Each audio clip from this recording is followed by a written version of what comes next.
اعوذ باللہ من الشیطان الرجیم بسم اللہ الرحمن الرحیم۔ رب کائنات کے نام سے شروع جس کے قبضہ قدرت میں ہم سب کی جان ہے، وہ خالق دو جہان ہے جس کی تعریف میں چل رہی میری زبان ہے۔ ایک ایسی قوم جس نے اللہ عزوجل کی نافرمانی کی اور ان کی شکل کو مسخ کر کے بندر بنا دیا گیا۔ وہ نافرمانی کیا تھی جس کی وجہ سے اس قوم پر یہ عذاب آیا، اور وہ بہانہ کیا تھا جو شیطان نے اس قوم کو دیا تاکہ یہ قوم بھٹک جائے اور اس قوم پر اللہ کا عذاب نازل ہو۔ یہ ایسا کون سا گناہ کرتے تھے اور کیا آج ہم میں بھی یہ گناہ پایا جاتا ہے یا نہیں، اور کیا آج کے دور میں بھی جو ہم مختلف قسم کے بندر دیکھتے ہیں اس قوم سے تعلق رکھتے ہیں یا نہیں؟ ان تمام سوالات کے جوابات کو ایمان داستان قرآن و تفسیر کی روشنی میں آپ کو بتائے گا۔ ہماری حوصلہ افزائی کے لیے سبسکرائب کریں اور اسلامی معلومات کو پھیلانے میں اپنا کردار ادا کریں۔ شکریہ۔ حضرت داؤد علیہ السلام کی قوم سمندر کے کنارے ایلا نامی گاؤں میں رہتے تھے۔ اس قوم پر اللہ نے اپنی بڑی نعمت اور رحمت کی تھی۔ یہ سمندر سے مچھلیاں پکڑتے تھے اور اپنا روزگار چلاتے تھے۔ سرسبز و شادابی اور باغات کی فراوانی تھی۔ حضرت داؤد علیہ السلام جو کہ ایک جلالی پیغمبر تھے، جن کے تابع اللہ نے پہاڑوں اور پرندوں کو کر رکھا تھا، اور ان کو ایسی زبردست اور خوبصورت آواز عطا کی تھی اور ایسی خطابت کہ جب وہ رحمان کا کلام پڑھتے تو پرندے اکٹھے ہو جاتے اور پہاڑ بھی تسبیح کرنے لگتے تھے۔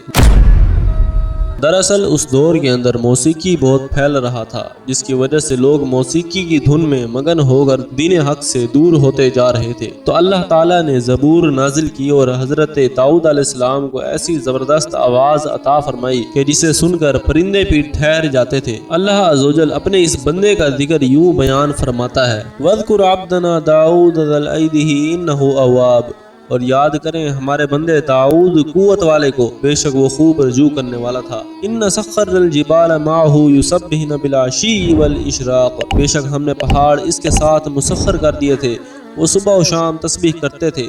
والطیر محشورا کل لہ اواب، اور اکٹھے کیے ہوئے پرندے اس کے مسخر تھے، سب اس کی طرف رجوع کرنے والے تھے۔ وشددنا ملکہ وآتیناہ الحکمہ، اور ہم نے اس کی بادشاہت مضبوط کی اور اس کو حکمت دی۔ حضرت داؤد کی تبلیغ اور اللہ عزوجل کے کلام کی تاثیر جو حضرت داؤد کی زبان سے نکلتی تھی، اس کی وجہ سے اللہ کی فرما بردار بن گئی، بڑی خوش اور نعمتوں سے بھرپور زندگی گزار رہی تھی۔ اللہ کی قدرت کے یہ قوم سمندر کے جس کنارے پر رہتی تھی، اسی کنارے پر بے شمار مچھلیاں آتی تھیں، جنہیں یہ لوگ آرام سے پکڑ کر کھا لیتے تھے اور فروخت کرتے تھے۔ ان کا بیشتر کاروبار ماہی گیری پر تھا۔ تو اللہ تعالیٰ نے اس قوم کا امتحان لیا اور حضرت داؤد علیہ السلام کو وحی کی کہ وہ اپنی قوم سے کہہ دے کہ سنیچر کے دن یعنی ہفتے کے دن مچھلی کا شکار کرنا اللہ تعالیٰ نے منع فرمایا ہے۔ اب عام دنوں کی نسبت ہفتے والے دن زیادہ مچھلیاں آتی تھیں، اور اسی دن مچھلی پکڑنا اللہ تعالیٰ نے حرام قرار کر دیا تاکہ فرما برداروں کو نافرمانوں سے دور کر دے، اور یہاں سے اس قوم کی تباہی شروع ہو گئی۔ اب حضرت داؤد علیہ السلام نے اپنی قوم کو اللہ کا حکم بتایا تو قوم بہت پریشان ہو گئی، کیونکہ ہفتے والے دن اللہ کی قدرت سے مچھلیاں خود بخود کنارے آ جاتی تھیں، اور دوسرے دنوں میں مچھلیاں پکڑنا بہت مشکل ہوتا تھا۔ چونکہ اس قوم کا گزر بسر اور کاروبار انہی مچھلیوں پر تھا تو بہت پریشان ہو گئے۔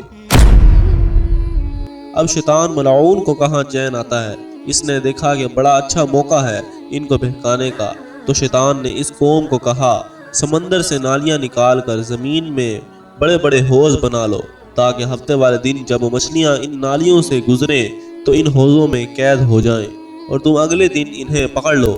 یہ ہیلا بازی اور بہانہ سن کر قوم بڑی خوش ہوئی اور اس نے ایسا ہی کیا، لیکن دوسری طرف کئی لوگ اس ہیلے کے مخالف بھی تھے جنہیں اللہ کا خوف تھا۔ چنانچہ انہوں نے اسے شیطانی عمل سمجھا اور اس سے دور رہے۔ اب ان لوگوں نے شیطان کی پیروی کی اور سمندر سے نالیاں نکال کر بڑے بڑے حوضوں میں ڈال دی۔ جب ہفتے کا دن آیا تو وافر مقدار میں مچھلیاں ان نالیوں سے گزر کر ان حوضوں میں قید ہو گئی، اور یہ ان مچھلیوں کو اگلے دن پکڑ کر مزے سے کھاتے اور کاروبار کرتے۔ لیکن اس قوم نے اس بات پر توجہ نہ دی کہ جب مچھلیاں نالیوں سے ہو کر ان حوضوں میں قید ہو گئیں تو بھلا مچھلی کا شکار ہی ہو گیا، اور یہ شکار ہفتے والے دن ہی قرار پایا۔ اور یہ عمل سراسر حرام تھا۔ اب اس قوم میں 3 قسم کے لوگوں کا گروہ تھا۔ ایک وہ لوگ جو منع کرتے تھے اور اس عمل سے دور رہتے تھے، دوسرے وہ لوگ جو منع تو نہیں کرتے تھے لیکن یہ عمل بھی نہیں کرتے تھے، اور تیسرا وہ لوگ جو سرکش تھے اور اللہ کی نافرمانی کر کے اس شیطانی عمل کی پیروی کرتے تھے۔ وہ لوگ جو کھلم کھلا نافرمانی کرتے تھے، ان کی تعداد تقریباً 12,000 بتائی جاتی ہے۔ حضرت داؤد علیہ السلام نے ان 12,000 افراد کو منع کیا اور اللہ کے عذاب سے ڈرایا، لیکن یہ لوگ نہ مانے اور اسی طرح شکار کرتے رہے۔ ان لوگوں کی نافرمانی سے تنگ آ کر وہ لوگ جو اس شیطانی عمل کو برا جانتے تھے، اپنے اور نافرمانوں کے درمیان ایک دیوار کھڑی کر دی۔ اب دیوار کی ایک طرف وہ لوگ رہتے تھے جو اللہ کی فرما برداری کرتے تھے اور حکم بجا لاتے تھے، اور دوسری طرف وہ 12,000 نافرمان لوگ تھے۔ حضرت داؤد علیہ السلام نے کئی بار ان کو سمجھایا، لیکن یہ قوم ٹس سے مس نہ ہوئی اور مچھلیوں کا شکار اسی طرح کرتی رہی۔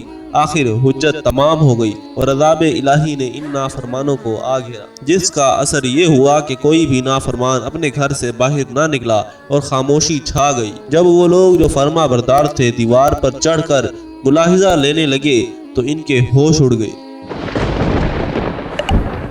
کیا دیکھتے ہیں کہ ان تمام لوگوں کے چہرے بندروں میں تبدیل ہو چکے ہیں۔ یہ انجام اللہ کی نافرمانی کی وجہ سے ان پر آیا کہ وہ انسان سے بندر بن گئے۔ جب لوگ ان ملعونوں کے گھروں میں داخل ہوئے تو یہ بندر اپنے رشتہ داروں کو پہچانتے تھے اور ان کے پاس آ کر ان کو سونگتے اور روتے تھے۔ یہ سزا تھی جب بار کی نافرمانی کی تو اس کا غضب اور جلال انہوں نے دیکھا۔ اب سوچنے والی بات یہ ہے کہ کیا آج جو ہم بندر دیکھتے ہیں ان کا تعلق اسی قوم سے ہے یا نہیں؟